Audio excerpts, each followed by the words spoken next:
അസ്സലാമു അലൈക്കും. 8ാം ക്ലാസ്സിൻ്റെ അർദ്ധവാർഷിക പരീക്ഷയുടെ ദുറൂസുൽ ഇഹ്സാൻ ചോദ്യപേപ്പർ. ഒന്നാമത്തെ ചോദ്യം സിൽ ബിൽ മുനാസിബി. ഇടതുവശത്ത് കള്ളിപ്പെട്ടിയിൽ നിന്ന് ഏറ്റവും യോജിച്ചത് വലതുവശത്തേക്ക് എഴുതി കൊടുക്കുകയാണ് വേണ്ടത്. രണ്ടാമത്തെ ചോദ്യം ഈത്തി അംസില. ഉദാഹരണം എഴുതാനാണ്. സമാനുൻ മുബാറക്കുൻ പരിശുദ്ധമായ ദിവസം, കാലം അല്ലെങ്കിൽ സമയം. മക്കാനുൻ മുബാറക്കുൻ പരിശുദ്ധമായ ബറക്കത്താക്കപ്പെട്ട സ്ഥലം. അഷിയാൻ മുബാറക്കുൻ പരിശുദ്ധമാക്കപ്പെട്ട വസ്തുക്കൾ. മൂന്നാമത്തെ ചോദ്യം തമ്മിം പൂരിപ്പിക്കാനുള്ളതാണ്. പാഠഭാഗത്തിൽ നിന്ന് നേരിട്ട് ചോദിച്ചിരിക്കുന്ന ചോദ്യങ്ങളാണ്. അതിൻ്റെ അവസാന ഭാഗം നിങ്ങൾ വായിച്ച് മനസ്സിലാക്കി എഴുതി കൊടുക്കുക.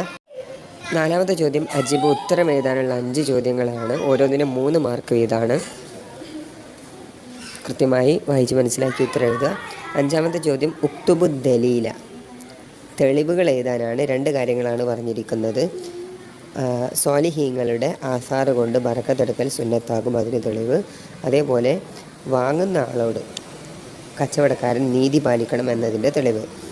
ആറാമത്തെ ചോദ്യം ബയ്യൻ വ്യക്തമാക്കാനാണ്. ഖബറിൽ മുനാഫിക്കിൻ്റെ അവസ്ഥ എന്താണ് എന്ന് വ്യക്തമാക്കുക. ഏഴാമത്തെ ചോദ്യം തർജിം. അറബി മലയാളത്തിൽ അർത്ഥം എഴുതാനുള്ളതാണ്. കൃത്യമായി പഠിച്ചത് ഓർമ്മയിൽ നിന്നെടുത്ത് എഴുതുക.